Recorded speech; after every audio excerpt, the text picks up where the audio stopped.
দোয়া করেছে, নফল নামাজ করেছে, রোজা রাখছে। বিদেশে গেছি, 1 টাকা খরচ করতে পারেনি, 1 মাস ঘুরে বেড়াইছি ইউরোপে। যেখানে যাই সেখানে ভাই আপনার নেতা ছিলাম, আপনার কর্মী ছিলাম। প্রশাসনের মধ্যে এই যে রাস্তার কথা বললো, এখনই আমরা এই রাস্তা আল্লাহ দিলে করে দিতে পারি, আর ভবিষ্যতে আমার চাইতে বেশি আর কে করতে পারবে বলেন?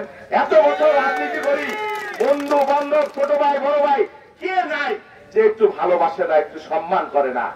এই দীর্ঘদিনে এই 38 বছর 39 বছরের রাজজীবনে এতটুকু অর্জন করেছি। আমার নেতা আমাকে এখানে নির্বাচন, তারেক রহমান, অনেকেই বলেছেন তিনি আমাকে অত্যন্ত স্নেহ করেন। সত্যি তিনি আমাকে স্নেহ করেন। তারেক রহমান যদি আমার অভিভাবক না হতো, তাহলে তিনি যদি আমাকে স্নেহ না করতেন, আমি এখানে রাজনীতি আমার জীবনে এখান থেকে আসতে পারতাম না।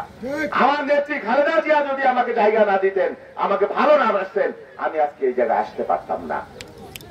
তিনি আমাকে বলেছেন যে ফরিদপুর 4 আসন অত্যন্ত চ্যালেঞ্জিং আসন, আমি বলছি তুমি ওই আসনে নির্বাচন করবা। এবং মানুষ যে বলে ফরিদপুর 4 নাকি আওয়ামী লীগের ঘাঁটি, আমি আগামী দিনে বলতে চাই শহীদুল ইসলাম বাবুলের নেতৃত্বে এই 4 আসন বিএনপির ঘাঁটিতে পরিণত হবে।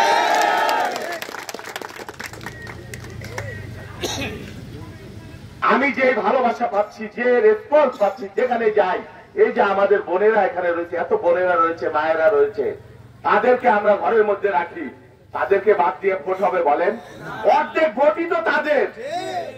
সুতরাং আমি নারীদের কর্মসংস্থান, তাদের সম্মান, বোনেদের সম্মান, মায়েদের সম্মান, এই সম্মানকে আমি সর্বোচ্চ অগ্রাধিকার। আপনাদেরকে বলি, আপনারা যদি আপনাদের ছেলে মেয়েদের পড়ালেখা শেখাবেন, পড়ালেখা শেখানো ছাড়া, জ্ঞান বিজ্ঞান প্রযুক্তি ছাড়া কোনো উন্নতি হবে না। আপনাদের সন্তানদেরকে স্কুলে পাঠাবেন, বাড়ির মহিলাদেরকে, নারীদেরকে, স্ত্রীদেরকে, সন্তানদেরকে স্নেহ করবেন, ভালোবাসা দিবেন। আপনি যদি আপনার পরিবারের সদস্যদেরকে ভালোবাসতে না পারেন, তাহলে আপনি বাইরের মানুষকে কি করে ভালোবাসবেন বলেন?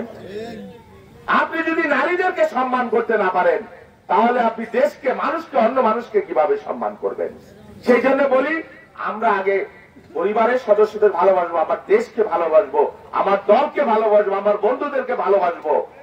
ওই যে একজন বিশ্ববিখ্যাত বিজ্ঞানী, এই আইফোনের প্রতিষ্ঠাতা স্টিভ জবস, আপনারা হয়তো চিনবেন না, আমরা চিনি, এত টাকার মালিক ছিলেন যে বাংলাদেশটা কিনে ফেলতে পারতেন, গোটা বাংলাদেশ।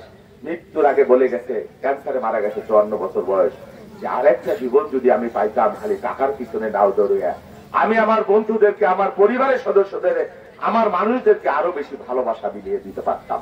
ভালোবাসার জন্য এখন আমি কেবলই হাহাকার করি। সেই জন্য মানুষের মতো মানুষের এই যে কৃষ্ণপুরে মানুষ বলে কাজ্যা হাঙ্গামা, কি প্রয়োজন আপনি বলেন? ঘর বাড়িতে হামলা, এই হামলা আমরা বন্ধ করে দেবো, আমরা আল্লাহ যদি আমাদের বাড়িতে হামলা করে একটা জঘন্য অপরাধ। বিভেদ থাকতে পারে, মতভেদ থাকতে পারে,